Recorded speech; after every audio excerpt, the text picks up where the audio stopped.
Candace Owens is not just facing controversy, she is facing danger. Real danger. Because after stepping onto her show and unleashing receipts that no one was supposed to see, receipts tying global superstar Beyoncé and Israeli billionaire Bill Ammon to the mysterious death of Charlie Kirk, her life has suddenly been pushed to the edge. And the internet? It is spiraling. People are not just whispering anymore, they are screaming. According to street talk and online leaks, Beyoncé allegedly carried a grudge. Just days before his death, Charlie Kirk made comments about her that were so vicious, so personal, that insiders claim she could not let them slide. And then, almost like a conspiracy thriller, you hear Bill Ammon's name whispered in the shadows. A billionaire with power, reach, and enough resources to make anything, or anyone, disappear. The official narrative points to a 22-year-old named Tyler James Robinson. Police say he was the shooter. The man who pulled the trigger, hiding in plain sight. But Candace is not buying it. She says Tyler is nothing more than a scapegoat, a pawn thrown into the spotlight while the real players, the powerful ones, sit comfortably in the dark. And Candace? She is promising to pull every single one of them into the light. The night of September 10, 2025, should have been a normal event. Charlie Kirk was on stage at Utah Valley University, speaking before an audience of over 3,000. But in a heartbeat, that room turned into a nightmare. A bullet pierced the air, striking Charlie straight in the neck. The crowd screamed. Chaos erupted. And somewhere, on the rooftop of a nearby building, a sniper calmly disassembled his rifle and vanished. Social media ignited instantly. Some celebrated. Yes, celebrated. Within minutes, Twitter feeds were filled with Democrats and progressives calling it karma. He got what he deserved, some wrote, attaching old videos of Charlie mocking climate change, bashing the LGBTQ+ community, and ridiculing Democrats. The reactions were so divided, so venomous, that the story itself began to feel less like a tragedy and more like a digital battlefield. And this is where everything becomes twisted. Immediately after the shooting, police rushed to make arrests. The FBI director himself, Kash Pater, went online to announce that the suspect was in custody. But within hours, those suspects were quietly released. Why? Because one of them was just a clout-chasing conservative who screamed, "I shot him," in the middle of the chaos. The other? A 71-year-old man who shockingly confessed, only to later admit he had lied. And when police dug into his phone, what they uncovered was something so vile, so disturbing, that his name instantly disappeared from the headlines. While authorities fumbled with false leads and wasted time on distractions, the real trail was already growing cold. But then, surveillance footage surfaced. A shadowy figure. A rooftop sniper nest. A disassembled rifle left behind like a taunt to investigators. DNA evidence tied it back to Tyler James Robinson. His fingerprints, his skin cells, his story. But here is the most shocking twist of all: it was not the FBI, not the police, not even intelligence agencies who exposed him. It was his own mother. Yes, his mother. Imagine being a parent, sitting in church, and suddenly realizing that the face on the news is your son. The surveillance images, the details, the whispers, they all lined up. Unable to carry the burden of silence, she confided in a retired detective. And that single moment of truth shattered the case wide open. But the question remains, was Tyler James Robinson truly the mastermind sniper? Or was he the perfect patsy, used to protect the powerful, while Candace Owens now stands on the front line, screaming for justice, and putting her own life on the line? The internet is not just speculating anymore, it is dissecting. Frame by frame. Post by post. And at the center of it all is Tyler James Robinson. People have been pointing out how disturbingly calm he looked during his first public appearances, how unbothered his body language seemed, as if he already knew nothing could touch him. And that is exactly what set the theories on fire. "He looks protected," one viral tweet read. "He looks like he has backing." Backing from who? The whispers grew louder. Bill Ammon. Beyoncé. Now, Beyoncé's name being dragged into this may sound random on the surface. But for the online sleuths digging through the dirt, it was anything but random. They argue she had motive. Weeks before Charlie Kirk's death, he went on a scorched earth tirade against her, not just a casual critique, but a public demolition. The trigger? The controversy surrounding her Levi Jeans campaign and Sydney Sweeney's American Eagle ad. Charlie had a lot to say about Beyoncé, and for once, he did not hold back. In a now infamous interview with Megyn Kelly, Charlie went beyond criticism. He unleashed. He called Beyoncé trash. He accused her of being a carefully manufactured product, a tool to destroy the values of an entire generation. He painted her as a weapon, not a pop star, a cultural instrument designed by shadowy, higher powers, to push a hidden agenda.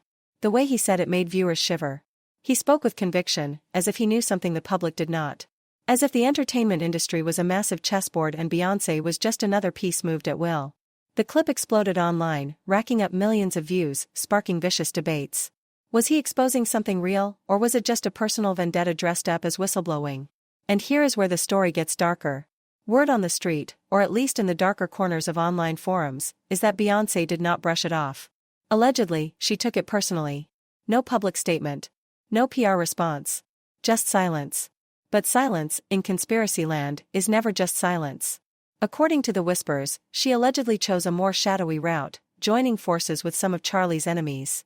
Whether "hit" meant a metaphorical takedown or something far more literal depends on who you ask. But the rumors were not limited to fringe conspiracy blogs anymore. High-profile commentators with real audiences began amplifying them. Candace Owens took it even further. On her show, she openly accused Bill Amann, a man she described as a shadow operator with immense reach, of orchestrating Charlie's downfall. She framed it as not just a reaction, but an intervention, a coordinated strike to silence someone who refused to play the game. Her most shocking claim? That Charlie was being blackmailed for refusing to make pro-Israeli statements on social media. The moment she said it, the internet split in two. Supporters called her brave, a modern-day whistleblower. Critics called her reckless, a conspiracy monger playing with fire. But the seed of doubt had been planted, and online, seeds of doubt grow like weeds. Suddenly Beyoncé's entire public image became evidence. The symbolism in her performances. The visuals in her videos. The way she presents herself at award shows. Conspiracy theorists dug up old clips, slowed them down, analyzed gestures, color palettes, lyrics. Candace's accusations gave all of this a new sense of urgency. It was no longer framed as a celebrity feud but as a glimpse into a much darker system, a system that allegedly uses celebrities as pawns to silence dissent and maintain control. Candace, in making the claim, was not just reporting. According to her supporters, she was risking her life. Now the speculation has mutated into something even bigger. Social media researchers are combing through old interviews, obscure footage, public records, looking for patterns. They claim they have found timelines, suspicious deaths, public meltdowns, career collapses, all seemingly aligning with moments when celebrities refuse to play along with the agenda. Their theories are sprawling, contradictory, and yet eerily unified by one central idea, that powerful people are working in the shadows, using fame, wealth, and influence as weapons to control narratives and eliminate threats. The whispers have evolved into something louder, darker, and far more organized. Word on the street is that Bill Amann is not working alone. Not even close. According to the internet's self-proclaimed insiders, he is at the center of a sprawling network, a quiet empire of celebrities, politicians, and corporate executives who allegedly help him execute operations in the shadows. This is no longer being framed as one rogue billionaire acting out of personal malice. No. This is being painted as an organized, almost institutional effort to protect certain interests and destroy anyone who dares to step out of line. And right in the middle of these theories? Beyoncé. Some say she is one of the faces of the operation.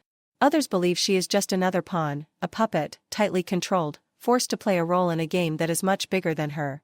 In one viral post that shook people to their core, a commenter wrote, "Everything that happened to Charlie showed me there are more soulless people in this world than I ever imagined." It was not just a throwaway line. It captured a growing sentiment, a deepening mistrust of the glittering world we see on our screens. The award shows, the glossy music videos, the carefully crafted Instagram feeds, people are beginning to see all of it as a facade, a mask hiding something infinitely darker. In this narrative, Charlie's downfall is not a random tragedy. It is proof. Proof, they say, that authenticity and free thought are punished, while obedience and silence are rewarded with wealth, fame, and protection. And the story keeps mutating, twisting into new shapes with every hour. Some theorists argue that Charlie was targeted not only because of his explosive comments about Beyoncé but because he was preparing to expose something even bigger. They point to cryptic tweets he posted in the weeks leading up to his death, hinting at the truth coming out soon. Now those tweets are being dissected like sacred texts. Screenshots are flying across Telegram groups, Instagram Reels, and X threads, each one allegedly containing a clue. A breadcrumb trail, people say, that leads right back to the same small, untouchable circle of powerful players. But it is not just Charlie's name being pulled into this vortex. Candace Owens herself is under the microscope. Some say her decision to go public with her accusations against Bill Amann was a heroic act of bravery. Others whisper that it was calculated, or even part of a larger deception. If this system is as powerful as she claims, one podcast host asked, why has she not been silenced? Is Candace really risking everything to blow the whistle, or is she another piece on the same chessboard, playing the role of the outsider to manipulate public perception? That single question has fueled endless Twitter spaces, YouTube deep dives, and podcast marathons, each one promising answers but only splintering the theories further. Meanwhile, Beyoncé remains silent. Not a word. Not a post. Nothing. To her critics, that silence is not professionalism. It is not class. It is evidence. They point to her public appearances, to every smile, every glance, every carefully choreographed gesture. They comb through her concerts and music videos, claiming they are littered with occult symbolism, that the stage design, the costumes, even the lighting schemes are part of a hidden language understood only by the elites. Whether it is true or just another fever dream of online speculation, one thing is undeniable: the silence is feeding the fire. And now, the fire is burning hotter than ever. What started as a few whispers online has now turned into a digital wildfire, an environment where rumors are no longer just rumors but stand-ins for evidence. The more people repeat these claims, the more they calcify into truth for those who want to believe. And once a narrative like this takes hold, it is almost impossible to break. Even without a single piece of hard proof tying Beyoncé, Bill Amon, or anyone else to Charlie's death, the mere suggestion that they might be involved has been enough to tarnish reputations, shape public perception, and permanently alter the way people see their idols. The internet does not wait for facts. It thrives on intrigue, mystery, and outrage. The tragedy is that in a climate like this, the line between reality and fiction blurs until it vanishes completely. Charlie's story, whatever the truth may be, has morphed into something larger than life. It is no longer just a shooting or a scandal. It has become a modern myth, a digital cautionary tale about what happens when you speak out against power. To his supporters, Charlie is a martyr who stood up to the system and paid the ultimate price. To his critics, he is a reckless provocateur who played with fire and got burned. Either way, his name is now bound to a storm of speculation so dense and chaotic that no one can say for sure what really happened. And maybe, some say, that was the point all along, to create a case so muddied, so clouded with conspiracy, that the truth can never be found. Beyoncé, meanwhile, has become both symbol and scapegoat in this evolving saga. People project onto her all of their fears about celebrity culture, hidden agendas, and the slow erosion of genuine artistry. Whether she is actually involved or not is almost irrelevant now. In the public imagination, she is a centerpiece, a figure caught in a story much bigger than herself. She represents power, influence, and the lengths some believe the elite will go to protect their control. And because she has not spoken, because she has not directly denied these swirling accusations, the narrative grows stronger, feeding on her silence like oxygen to a fire. Candace Owens stands at the heart of the blaze. She has been hailed as a truth-teller and condemned as a chaos agent, all at the same time. Her statements have unleashed a chain reaction that cannot be easily undone. People are demanding answers, scouring connections, drawing maps of networks, naming names, some real, some imagined. They are asking who Bill Amon really is, who he is linked to, and how many other famous figures might be part of the same hidden machinery. Every unanswered question deepens the rabbit hole. What is undeniable in all of this is the sheer power of perception. A few explosive words on a talk show, a handful of viral clips, and suddenly millions of people are questioning everything they thought they knew about their favorite stars. The line between truth and rumor dissolves, and in that fog, new stories take root and flourish. Charlie's tirades about Beyoncé may have been inflammatory, but they struck a nerve because they echoed something millions already felt: that the world of fame and fortune is not what it seems, that behind the glitz and glamour there is a machine that chews people up, spits them out, and erases anyone who does not play along. And in the end, maybe this is the real story. Not whether Beyoncé actually did what she is accused of. Not whether Bill Amon is truly the puppet master people imagine him to be. But the raw, undeniable power of a narrative in the digital age. How a single interview can ignite a wildfire. How rumors can spread faster than facts. How public figures can be turned into heroes and villains overnight. Charlie's downfall. Candace's revelations. Beyoncé's silence. All of it has merged into a modern saga that shows no signs of slowing down. Because at this point, whether it is true or not almost does not matter. What matters is that people believe it, share it, debate it, and act on it. In doing so, they give it a life of its own, a life that might outlast everyone involved. That is the terrifying part. As one viral comment put it, it's scary that a very small number of people have a heart. It's crazy. Another person wrote, Candace is a plant. She's here to make us believe she's unraveling the truth, but the world is an even bigger stage than we know. Her husband is related to the Rothschilds. She is them. These are not fringe mutterings anymore, they are posts, tweets, videos being consumed by millions. A perfect example of how a single narrative can bend reality itself. So now I want to hear from you. What do you think about Beyoncé being accused of having a hand in Charlie's death? Do you believe Candace was wise to risk her safety and reputation to reveal all of this? Or is she just another piece on a much bigger chessboard? Drop your thoughts in the comments below. And if you thought this story was messy, you are going to want to click right here for the next video. Trust me. It is even darker. Music fades out.